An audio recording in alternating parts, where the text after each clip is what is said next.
Good morning, Mr. Boyette. Good morning. Mr. Boyette, would you give us your full name and your department ID? James Boyette, 352-569. Thank you, Mrs. Boyette. My name is Alvin Roche. To my left is Ms. Pearl Wise. To my right is Mr. Pete Freeman. Let me explain the process to you. I will read some information into the record. Once that information is in the record, we'll conduct a parole interview with you. At the appropriate time, we'll allow Warden Goodwin or his staff to make comments if they wish. Then we'll hear from your supporters, Ms. Chandra Davis, your fiance, Ms. Keith Davis, your sister, and Ms. Stella Lloyd, your granddaughter, is that correct? What's her name? Stella Lloyd. Yes, sir. It's your granddaughter. And then we'll hear from Ms. Rhoda Staggers, the victim's sister, and Ms. Alicia Bolton McGee, the victim's daughter. At the very end, before we vote, we'll give you a chance to make a statement on your behalf. You understand the process? Yes, sir. Mr. Boyette, you are currently 47 years old. You're a second felony offender.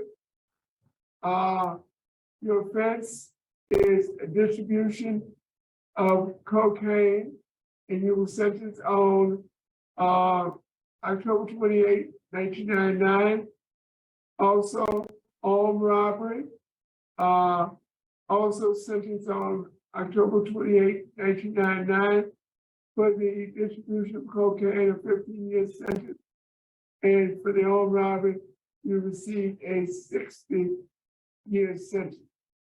Your parole date was July 11, 2020. Your adjusted good time date is November 20th, 2025. And your full term date is November 15th, 2056. Is this information correct? Yes, sir. Your case has been assigned to Mr. Freeman. Would you please answer Mr. Freeman's question? Okay, Mr. Boyette, how long have you been in jail on this charge? 26 years, going on 27, Okay, and how old are you? 47. Okay, and what's your educational level? My education is kind of local. I was in special education, going through school, and I was kind of a slow learner, but I took my classes. Yeah, I see you took a lot of classes, so you must have some ability to learn for sure. Have you ever tried to take your GED? Yes, sir. I tried. I couldn't Okay, get it. I just did attempt. Ms. Freeman, Okay. we worked with Boyette quite extensively to assist him with his GED or high set, but he does have a learning disability and he is special ed.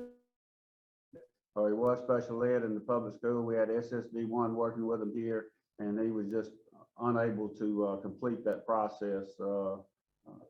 He's very smart. He can do lots of things, but he just wasn't very well in the academic portion because I think he does have a documented learning disability. Okay, thank you, Warden. Yes, sir. Mr. Boyette, how old were you when you started using drugs? I didn't use them. I was selling them. Okay, you didn't. Did you drink? Yes, a little bit, like a beer or something every now and then. What you were selling them for, to make money? Yes, sir. And why you needed that money? I didn't have no job at the time. All right. tell me a little bit about the robbery. Tell me what happened. Tell me about your co-defendant. What went on that day? He come up to my house and wanted me to give him a ride. We went to a party down to Ann's house. We got down there, got to talking, and he started talking some stuff in my head to do something, and I went along with him. To rob Donna Ray and Lee Arthur. Okay, so you knew it was gonna happen. So you're admitting to that you knew the robbery was gonna take. Yes, sir. Okay, you admit to your participation. Yes, sir. Okay, did you fire the weapon at all? No, sir. Did you help him try to dispose of things Please. like the truck and all that? Did you have to get rid of the evidence? What he's asking. Yes. Yes. If you had a chance to talk to the victim, what would you tell them? I'm sorry, and I have a change of heart now. At the time, I was young, and I was hard-headed in the streets, wouldn't listen. But now, since I've been incarcerated, I learned better. I see you had one period of supervision which ended in revocation because of this instant offense. The sheriff and the DA are opposed. The family, Keisha Davis, your family is unopposed. The family of the victim are opposed. And you have 3 children. Yes, sir. Do you have any contact with these children? Yes, sir. How often you talk with your kid? Talk to them regularly. All right, I see you've taken a bunch of classes. Tell me 2 classes you took that you got the most out of. Victim awareness and And anger what got out of victim awareness. trigger what you think or what you say that increase anger. And what was the other class you got something out of? Okay, why you disrespect me when I'm not disrespecting you? Anger management. Anger management. And Anger management is one he's asking you about now. oh, anger management, if I can remember, it was something about doing the right thing, staying out of trouble. Anger management. All right, what's gonna be your transition plan? Where you gonna live and where you gonna work? Marion is Shannon Davis, address 170 Water Tank Road, Marion, Louisiana. And where you gonna work? How you gonna support yourself? I'm gonna go to work with my brother, being a mechanic, working on big trucks and tractors and stuff. My brother, he got a wood business. I see your minimum custody, you've had 16 write-ups, but you hadn't had none in the last 7 years. Yes, sir. Risk needs is low. You have a good work history, a good evaluation. Tell me what your last write-up was for. Talking to the TV area, talking to the TV area, Talking to who? talking to the TV area. Dude asked me to score in a football game, and I told them, but they didn't want no talking in the TV area. Gotcha. Okay. And I had gone, Yeah, it was a disobedient. All right. yes, sir. No. That's a long time ago. Okay, but you didn't bad, 16 write-ups in 27 years. Warden, you have anything to say about Mr. Boyette? Well, Mr. Freeman, I can tell you about James Boyette. I've known him since before he was incarcerated. I know some members of his family as well from being from Union Parish. He grew up in Marion, Louisiana. Boyette has been at Wade since 2015.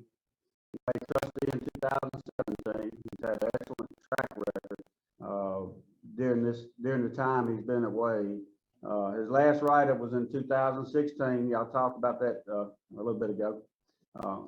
He works at our range herd. He helps take care of our cattle and heavy equipment and stuff like that that we use out on the farm. I see Boyette just about every day. I mean, he works 7 days a week from daylight to dark. And he's in a very trusted position. He has a lot of responsibilities and he handles them very well. He takes care of his job duties. And he's been working in that job since 2017. He's you mentioned his excellent work evaluation, and he's a hard worker. He's very employable. I think Boyette has an excellent opportunity to obtain and maintain a job in the free world because he is very employable. He has a lot of skills that are in demand. He's an excellent mechanic. I mean, he can fix any kind of engines, small engines, big engines. He can work on all this stuff.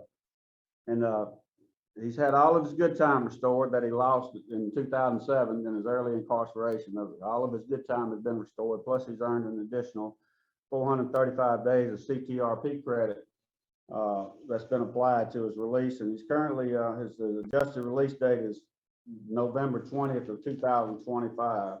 And so, in closing, I can tell you, James Boyette has done very well at this institution. And if he continues on the path that he's on now, I don't see him having any problem doing well in the free world and being a productive citizen. He certainly, like I say, he certainly has skills for jobs. He certainly has the knowledge and capability to be successfully supervised by probation and parole and to do the things he's supposed to do, because I believe Boyette's at the age where he's definitely learned a lot from his incarceration, and I don't think Boyette wants to be incarcerated anymore. I think he'll do what he has to do and do what he needs to do to stay in society and be a productive citizen of society. That's all I have, Mr. Freeman. Thank you, Boyd. Question, Mr. Chairman. Thank you, Mr. Freeman. James, Yes, sir. I have a theoretical situation, and I want you to answer me how you would handle it, okay? Okay. We are working together and we get into a disagreement on how to do something, and it gets very tense. How would you handle a situation like that from information that you got from the anger management classes? I'll try to talk to him. If I can't talk to him, I just walk away. It's always good to count to 10 too. Yes, sir. Even before you talk to him, compose yourself, count to 10, talk. If you can't settle it, just walk away. And that's Yes. the right way. And that's the Mr. right way to Rotate. handle it. James Yes. counts to 20, and he doesn't count to 10, he counts to 20. We talked about that several times, and that's his number. He counts to 20 before he does anything really without thinking. That gives him plenty of time to think about it. I thought 10 was a little short, so we got him counting to 20.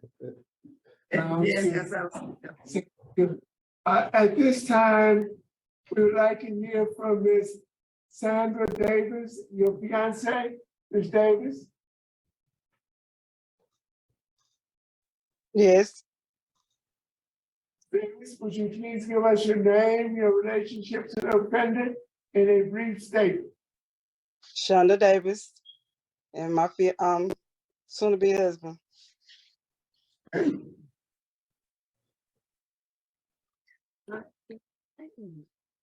In my statement, I would like for him to come home. He's been away from his kids since they was babies. He never get a chance to see them grow up, and I would like to see him have a chance to see his grandkids to grow up. Thank you, Ms. Davis. We'd like to hear from Ms. Keisha Davis, his sister.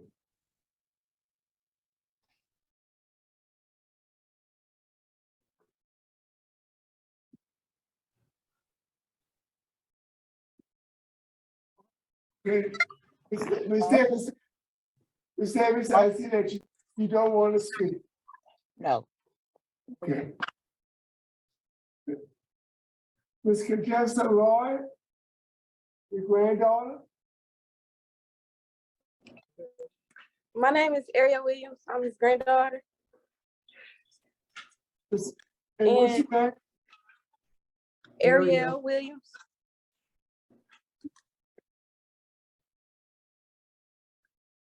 Give us your statement.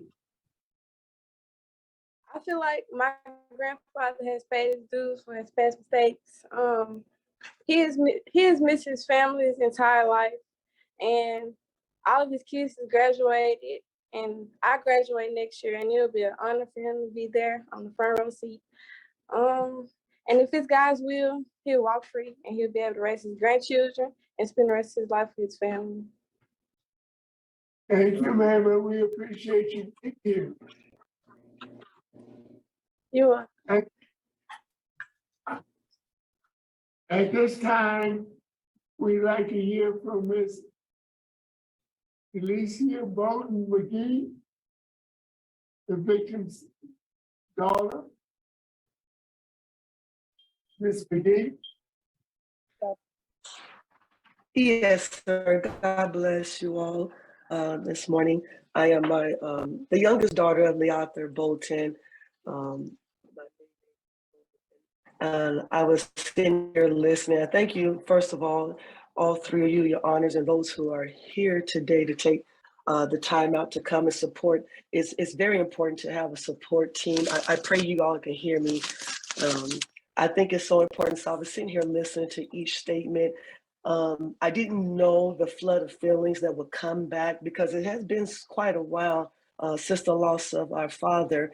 And so, when time go on, I think with myself, sometimes I suppress the feelings, but you never lose that love for someone, especially when life is taken, even if they just die naturally.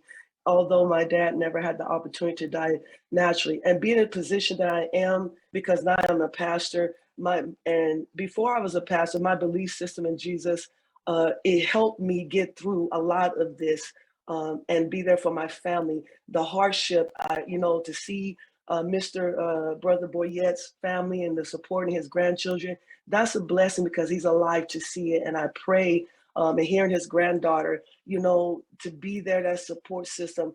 I don't hold no unforgiveness, even though in the last one, we did not hear the remorse, of the sorrowfulness, but times go on. And my belief system, I have to forgive. However, we all want to know that a person has changed. And by no means am I trying to discredit the family or anything like that. It's just want to know, does someone feel the compassion or how it feels even now? Because my dad has grandchildren as well. And one of them he didn't get a chance to see. Nevertheless, I do believe in opportunities to change, to come out, to prove that you won't make those same mistakes or get involved with the same type of influence that impacted his life now, that has affected his family as well as others. There's too much time. Life is precious to have bitter and anger. My family is still suffering. I have aunties, my sister. I'm actually representing my sister. Her expressions is still difficult to express. And my Aunt Joanne, seeing for the extensive of this crime. However, for myself, I was listening to, I think it was one of the children that said we were close, about being close to their father.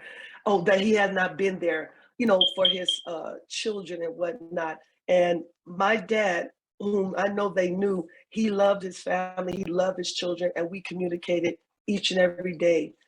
And be it so, whichever way the decision of the board goes, to know that to move forward and to be that example for your children, as my dad was for his children. And unfortunately, he could not see his grandchildren because love is strong. And regardless of the education that he may lack or anything like that, we don't go to school to learn morals. That's something that is taught. So with that, his morals, his choices, you don't need an educational background to grow in that area. And so I don't fault or the area of the lack of the disability of learning. However, I do hold accountable the moral choices, the ethical choices that we make, that we can grow up on. I'm sorry for my family and for all those, his grandchildren, but on that night, that choice was a horrible choice. We all make mistakes, but I pray to God that somewhere in his heart that it's more than just a change, because incarceration will make you speak a lot of things to your face on. My concern is going back into that area and not having bitterness because of the time incarcerated, or, and then get out and then all these feelings flood at the same time. You don't know until you're faced with it. Like today, all these years, I love my father. I miss him so dearly. And hearing it and just reenacted in my head, I think I pushed it back. But have I myself personally, I can't speak for my loved ones because they have expressed the pain, and I don't want my family to feel that I don't love my father. It's just my conviction for Jesus. He has helped me and still helping me to heal and move forward. However, I have already forgiven, even if he didn't ask for forgiveness, because that would be a bondage. It's for myself. I got to be free to move forward and to hold on to the memories that were left, because my dad was forgiving, he was loving, and he would have given the shirt off his back. He didn't need to be robbed. He would have given it. But I appreciate you all time, and I'm just rambling on. But thank you for the opportunity to speak. God bless. Thank you, Ms. McGee.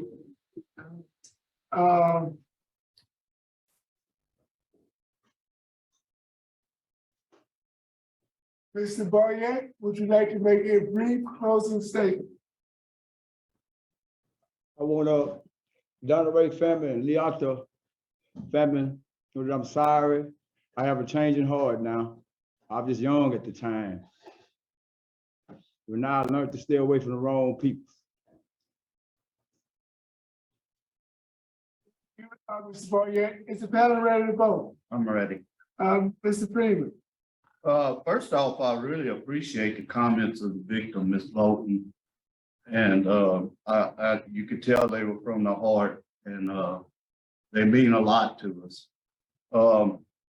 Boyette, my vote today is to grant due to the warden's comments, and with the special conditions that you have a curfew from 9 p.m. to 6 a.m. And also that you stay away from the victim. Y'all live in a small neighborhood. I don't want you, if you see them in the store, leave that store and come back later. Yes, sir. Okay, don't need to be reminded of anything. So that is my vote today. Thank you, Mr. Freeman. Ms. White. Mr. Boyette, in reading the notes there, I was on your panel last time, and my vote was not favorable. But I am glad to see the programs that you've taken.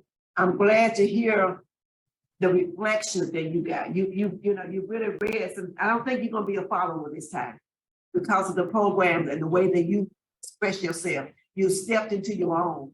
And that's what I was concerned about. And I'm glad to see that. My vote is read as well. I concur with the special conditions set forth. And to Mrs. McGee, I appreciate you. Your participation today, and I know that it was a challenge, but I wish you could speak to more victims, because you got a grasp of that's how you can live the way you're doing, and I appreciate that you're expressing that today. All right, Jim. Thank you, Ms. Wise.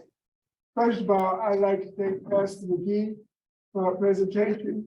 As Ms. Wise says, if more victims would have that particular attitude towards a crime that was committed against their family, they could manage their lives much better.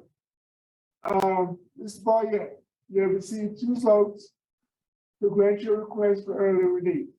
I too said on your panel last time that I voted to release you based upon you getting some programming.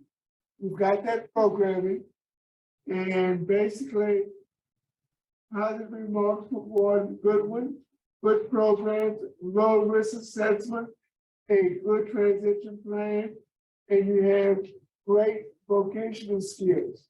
Based on those factors, I also vote to grant your early release under the following conditions: that you have a curfew from 9 p.m.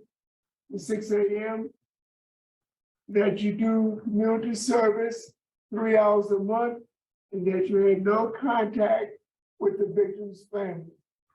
Yes, You sir. understand those conditions? Yes, sir.